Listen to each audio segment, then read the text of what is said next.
Like past seasons, this season of 90 Day Fiancé has been filled with drama, surprises, and villains.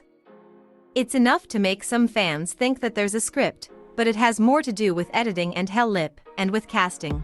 90 Day Fiancé and ldquo's casting director is opening up about that process, and mistakes made along the way. The franchise looks forward to making better choices in the future, including casting its first transgender stars. Variety spoke to casting director Brooklyn Bagwell, who has helped transform this series into a can't-miss phenomenon. "When I first started casting the show," she recalled. Bagwell continued, "We would work with immigration lawyers and scour social media. It was mostly on Facebook, visa forums, and cold calling every day," Bagwell described. "We would get in the couples that we really loved," she shared. Along with these ancillary characters, Bagwell emphasized, which is super important to the casting process. It's not just that they need villains like Betty Gibbs or beloved characters like Miss Gwen.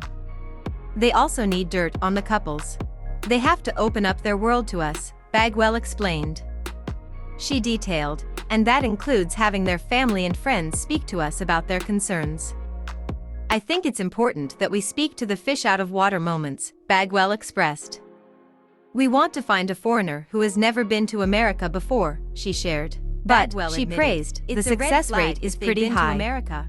Bagwell explained that this is because I think they've just gone through so much to get to where they are. Our internal searches before they even get on a Zoom or Skype interview with me are so intense," Bagwell shared. "We have LexisNexis on all couples, plus the supporting characters," she went on. Bagwell added that there is an extensive background check that they go through to check for any past media or criminal history. "Obviously, we can't get it all," Bagwell tremendously understated. "On top of all that, sometimes things pop up once they've been on the show, and it's super unfortunate," she added. "We want everyone to be successful, but we do our due diligence as much as possible," Bagwell said, to try to make that not happen. "Obviously, we don't want domestic violence or CP or anything like that," Bagwell said. "We do love to follow those are all no and those tension points. But if they have other criminal records, like maybe a history of drugs," she added, "maybe it could be part of their story." Of course, criminal records only tell part of a person's story, so there are people who slip through the cracks.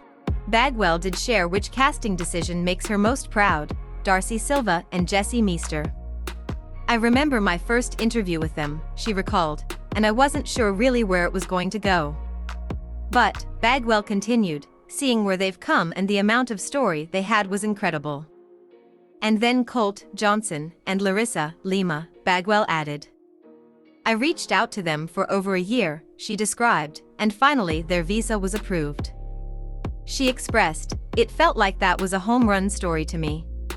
It's so important that each season has a very eclectic, diverse cast," Bagwell emphasized.